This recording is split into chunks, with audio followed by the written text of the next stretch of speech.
Going the distance with local sports. This is the X Sports Network.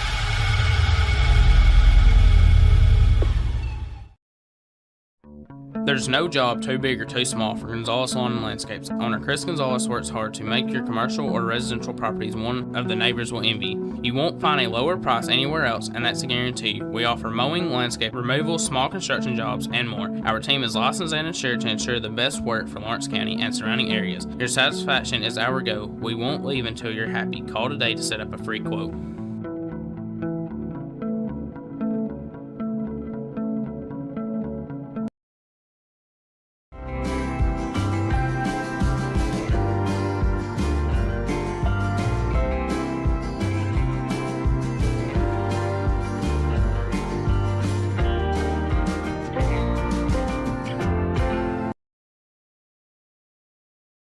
Why should you bank with Employee Resources Credit Union? We offer a wealth of services, including mobile banking, video banking, bill pay, and more.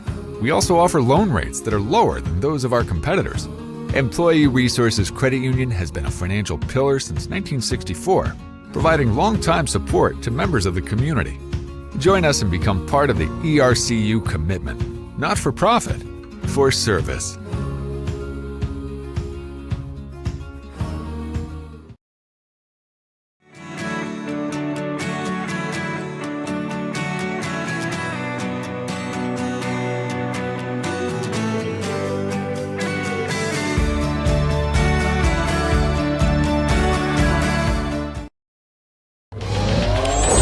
Going the distance with local sports. This is the X Sports Network. And welcome in here to this Monday edition of the SEC Tailgate. Michael Marks alongside Hayden Burks, keeping you up to date on everything going on in the SEC world right now here from the X Sports Network. And the leading story today, Hayden, Oklahoma Athletic Director Joe Castiglione is announcing he will retire in 2028, so a little further down the line. But he made his announcement today that he'll be stepping down sometime during the his retirement date is June 30th, 2028, so he will be a 30-year athletic director at that point. He's the longest tenured AD in the nation, and at a program like Oklahoma that's been as good as they have during their mark. I mean, this is kind of a big move coming in the SEC. Yeah, absolutely. You look at Oklahoma it being in the Big 12, first year in the SEC this past academic year. Really solid season, like you said. If they were in the Big 12 compared to the standards of what the Big 12 is compared to the SEC, like you said, I'd probably give them maybe a C+, maybe a C. But, their first year in the SEC, obviously, look what they did. Kind of struggling in football, really good volleyball team as well. Basketball had a really good year. They just had their point guard Jeremiah Fears go to New Orleans with the 7th pick. Yeah, it was early up there. So they had an SEC freshman year as well. Girls basketball always going to be a really good program there. And in softball, we all know what softball is in Oklahoma. Yeah, it's 52 coming off a 52-9 year where they Exactly. didn't even make it to the national championship. Yeah, exactly. So the standards are always high there. Absolutely. But then again, just one of the kind of the head honchos when it comes to all-time athletic directors, and I'm sure he's up there. And I'm sure, like AJ was saying the stats, I believe he had 26 national titles and 171. Yeah, well over 150 titles. conference championships, and those are. I mean, he's only been there for 30 years, only 30. Only But 30 years, he's built a program there. I mean, growing up, we all know how good Oklahoma was at football. Always, top 5 or top 10 with Mark Stoops or with Bob Stoops there.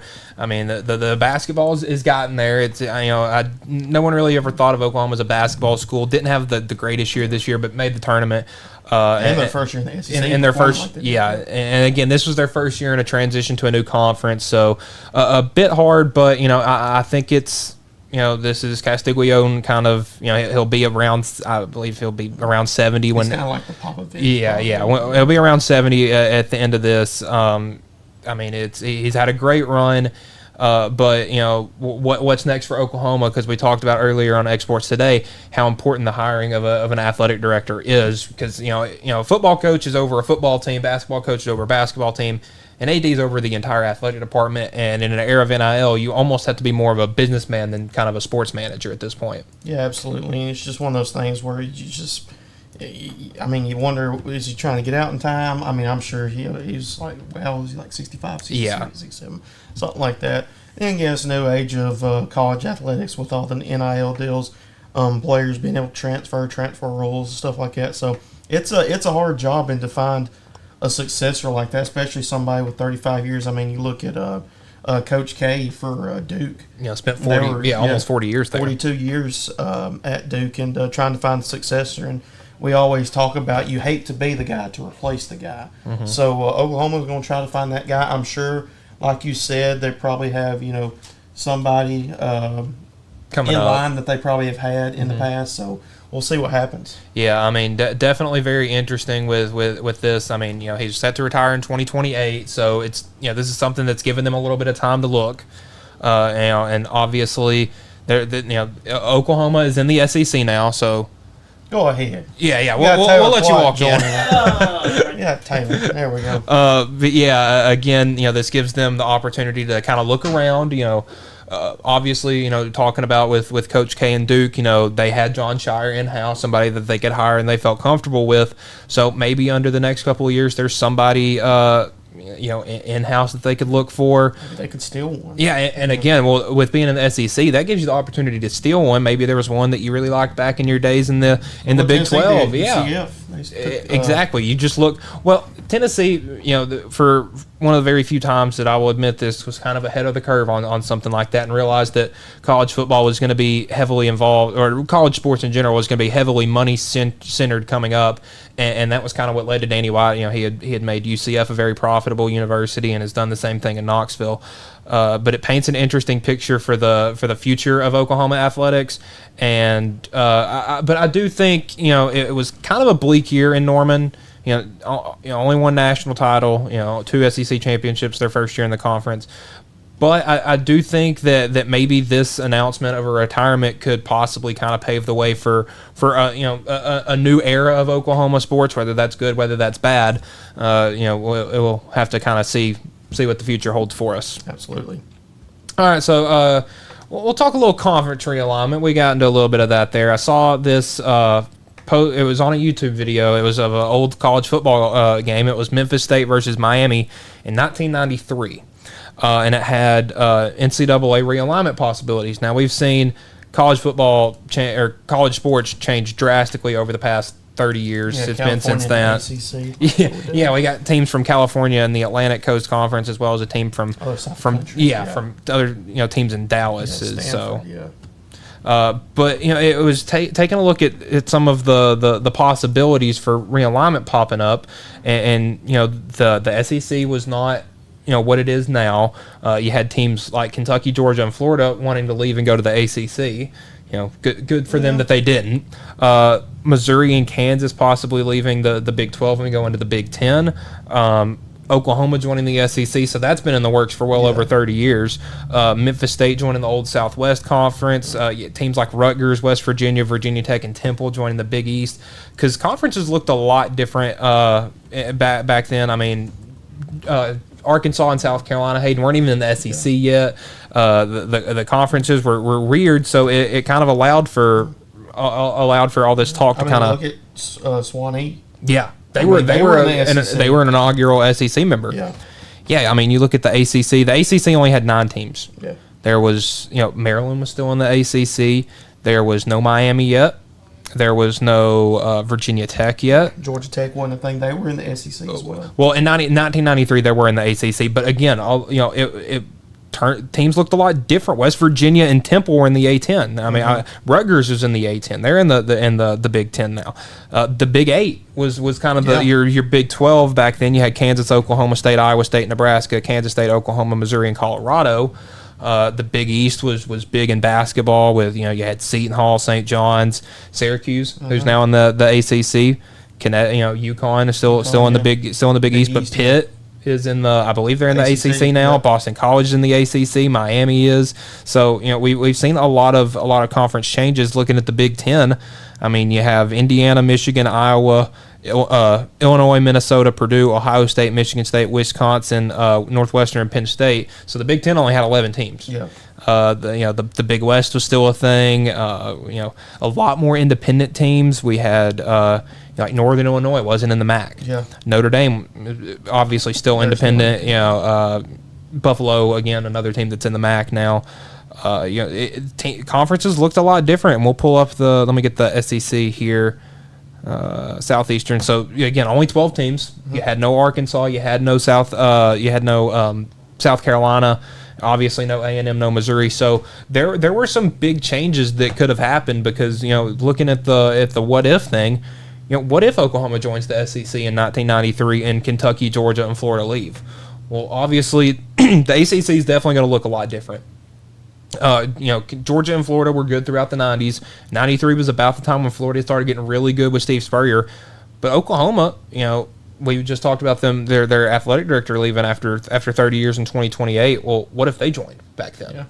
Does he get hired? Does Bob Stoops happen? Does Oklahoma, have that good run throughout the 2000s? Do they, have that second run? With Missouri and Kansas. I mean, that one feels weird.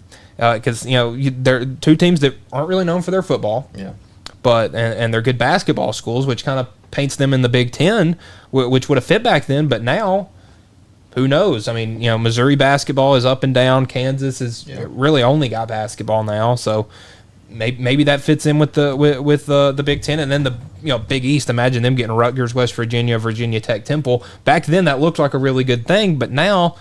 I mean, West Virginia has a good year every once in a while. Virginia Tech has had their run. Rutgers just had 2 top 5 picks and couldn't have a winning record in their conference. And Temple has good years. Temple has bad years. The A10's kind of weird.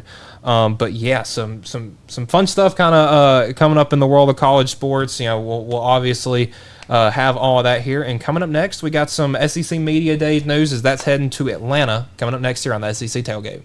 Hey, this is Phil Hooper. Get the look you want for your favorite school, church, or business with apparel from HD Ink Screen Printing in Leoma, Tennessee. Got a logo you need embroidered or screen printed? Let HD Ink give you the professional look that sets the bar in today's world. We do fundraisers and custom designed apparel and so much more. Call today, 931-201-2961, or come see us at our new shop located at 26 Ingram Road in Leoma. Remember, HD Ink for the look you want and the look you deserve. Jack Davis Insurance, located at 201 West Gain Street in Lawrenceburg, has you covered through life's obstacles. Jack Davis specializes in group insurance for businesses and institutions of all sizes. With coverage for life, accidents, cancer, critical illness, short-term disability, dental, and vision, Jack Davis can customize a plan to meet every need.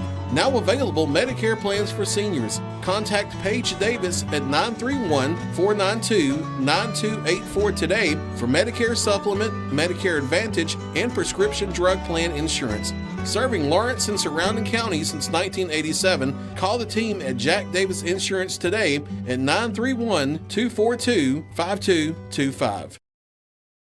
Good Works at Home, formerly known as the Summit at Home, is a licensed non-skilled agency dedicated to helping you maintain your independence at home for as long as possible.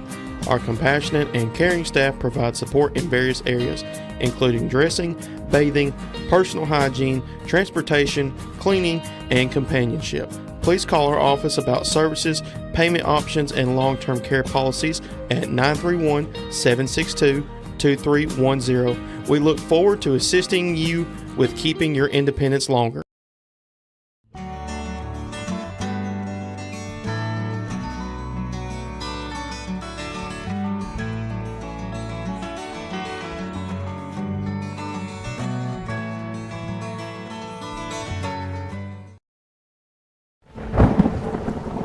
The storm doesn't ask. It takes. It tests. It pushes everything to its limit. Some things are built different. Some things are built to last. Tested by the elements. Proven by time. Engineered for whatever comes next. Summertown Metals. Strength in every storm. Building dreams that last. You know, Storing Lee Furniture is not just some huge chain store, but we do have a 144,000 square foot showroom right here in Leoma, Tennessee. The Story family has worked together in the business now for 55 years, and a familiar face is here to help you with whatever you need. That's what being a part of the community right here in the Tennessee Valley means. And if you have an issue, we're right here to take care of it. And don't forget free delivery. We invite you to come see us. We're Storing Lee Furniture. Going the distance with local sports. This is the X Sports Network. All right, welcome back to SEC Tailgate, our second segment of the show. And Hayden, we got some news on SEC Media Days coming up. That's, you know, the guys like us, this is the most important time of the year. This is when you're meeting coaches, you're hearing what they have to say, stuff like that. So SEC Media Days coming up next week. It'll be next Monday through next Thursday, July 14th through the 17th. It'll be at the College Football Hall of Fame in the Omni Hotel in Atlanta.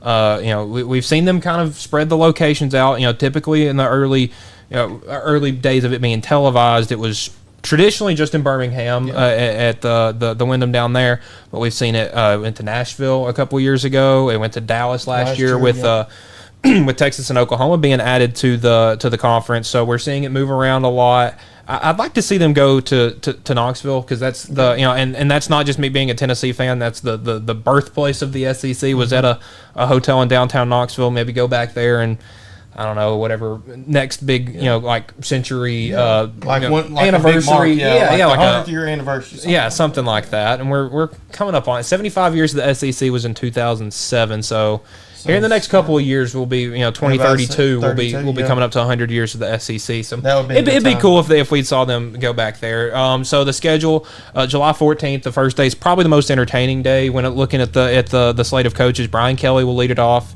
Lane Kiffin, obviously going to have some great stuff to say, especially Paul Feinbaum. Yeah, so you'll definitely want to be watching the Paul Feinbaum show that day. Shane Beamer from South Carolina will be up there. He's kind of a goofy guy. Him and Lane Kiffin are both in TikToks with their daughters, so they're definitely trying to stay with the times. And then Clark Lee, I'm kind of eager to see how he's going to be. And same with Shane Beamer. We haven't seen those two coaches have what would be classified as a good year yet. Yeah. Clark Lee's been trying to get over the hump, and same with Shane Beamer's trying to put together a full, consistent year. And we saw that from both of those teams look a lot better than traditionally, and they have a lot of pieces coming back. So it's going to be kind of eager to see what they're how they present themselves. With a big year coming up from both of them. July 15th, another is probably the best coaches day. You got Hugh Freeze, Kirby Smart, Steve Sarkisian, and Josh Heupel. Again, those are Hugh Freeze. What's Auburn going to look like? They've gotten all these recruits. They've had good recruiting classes. They haven't put it on the field yet. With Kirby, Georgia again hasn't won a national championship in a while, or played for one in a little bit now. I believe 3 years now. Will be at the end of this season, but still won the SEC last year. Mm-hmm. You made it to the playoff, where you lost to a team that made it to the national championship. What's next for Georgia? Josh Heupel, obviously, probably one of the people that's going to be getting the most questions, especially when the Nico situation. How is he going? What is Joey Aguilar looking like? You lost a lot of receivers. You lost a bunch of offensive pieces. What's it going to look like this year? Portal, and then Steve Sarkisian, obviously, Arch. Everything it's going to be about Arch. How is he looking? What's the season going to be like for y'all? For Texas again with a tough schedule. July 16th, you got Kalen DeBoer. Alabama. We'll talk about them in a little bit. Have been killing it on the recruiting trail. So he's definitely going to be a guy you want to talk to. Billy Napier. Florida has high hopes coming into this year for probably the first time in his time at Florida that they're going to enter the year. You have a dark horse Heisman candidate. You got some of your big rivals at home. It's definitely an interesting year. Jeff Lebby will be entering his second year at Mississippi State. Didn't have a great last year, but found some pieces. Is really attacked the transfer portal heavy. So I'll be intrigued to see what he's bringing to Atlanta. Brent Venables. Again, kind of in the same spot as Hugh Freeze. It's like we've seen you do well before, but what's it going to take to get to that next step? Yeah. Because, again, his first year in the SEC was definitely one you'd want to forget. And then July 17th, Sam Pittman, guy on the hot seat, definitely. He's going to need some big wins this year, but he's always fun to talk to. Mm-hmm. He gives great interviews. Mark Stoops is slow. He had his slow progression to the mountaintop of Kentucky football in 2018, and then it's just been slowly. The questions down. they're going to ask him: what's your favorite color? Yeah, What do you like to eat? Pregame. And we almost saw him get fired after last year. Yeah. Well, he was, and the year before that, almost took the A&M job. Yeah. Almost left Kentucky high and dry in the middle of the night, and then people got word of that, and he immediately pulled his name out of the hat. Yeah. Eli Drinkwitz, another guy that's gives good interviews. He's always got something funny to say or going on. So, and Missouri was coming off of. I'm not sure if I would say it was a disappointing year or a really exciting year, because I don't think they thought they were going to get off to as hot a start as they did, and then they kind of crashed and burned there at the end. They didn't meet they beat Ohio State in the bowl game. And coming in off high, great vibes. They were like the sixth best team in the nation. Yeah, they're 6 or 7 in the country, and then you almost lose to Vanderbilt, and then you have the game where you get killed by Alabama, and you didn't have your quarterback, and then rounded it out, Mike Elko at Texas A&M had a really good first year. I think he exceeded expectations, and now is going to be looking to kind of drive that forward, looking ahead. We'll do a full preview of SEC Media Days next Monday, but yeah, kind of going to the recruiting thing. Alabama has been killing it. Ever since our show talking about Alabama and what we thought we were going to see in the coming up years. People scared of them and all that good stuff. They have been killing it lately. So obviously, back June 29th, they got Xavier Griffin, the 5-star edge rusher. That was a big commitment recently. As early as I believe it was last Wednesday, they got Cedarian Morgan, the 5-star wide receiver from Alexander City, Alabama. They got Jeray Edwards. This was a new one. Safety out of Baltimore, third-ranked safety in the country. They have been doing it really good consistently lately. So Alabama, one of the top classes in the country. But another thing that's been hot recently that you might not think of as much, just because it's not the quality of recruit necessarily, at least the Alabama standards. Tennessee has done a really good job this offseason, especially just in the coming months. Nobody's really been talking about the portal. They've been talking about the quarterback situation. 4-star linebacker T.J. Watt committed on the first of the month, along with Darian Albert. They both go to Jackson Academy in Mississippi. You had Legend Bay, the wide receiver commit. Zay Anderson, a cornerback out of Greenville, Tennessee. Kedrick Golston, the second. That's a Georgia legacy player that you got right there. So definitely some interesting things looking up when it comes to recruiting in the SEC. Just looking at some of these classes. I mean, Tennessee's number 16 in the country. Alabama, I believe, was number 5. I mean, just looking at some of these SEC teams, man, the recruiting is only getting better. And teams like Auburn, that you're like, they might not be too good. They're still pulling in 4 and 5 stars every year. So definitely going to be very interesting to see this next cycle kind of come to an end. We're getting to those last couple months before you start your high school season. You want to get all your offers you can. You want to try to explore your options. But then you got to play your senior year, and then you got to be ready to commit and jump in, here in the next couple of weeks, because teams are trying to round up their recruiting classes. It's definitely most schools do make their pushes kind of later into the season, but you definitely got to be looking towards the future. When it comes to ahead of the curve. Yes, and because we've seen some teams kind of fall behind or fire coaches at bad times, and that leads your team kind of down a dark road. Texas A&M. Yeah, that's exactly what I was going for right there. So, but yeah, not a whole lot going on today in the world of the SEC. Again, we have Castiglione, taking his, kind of making his announcement.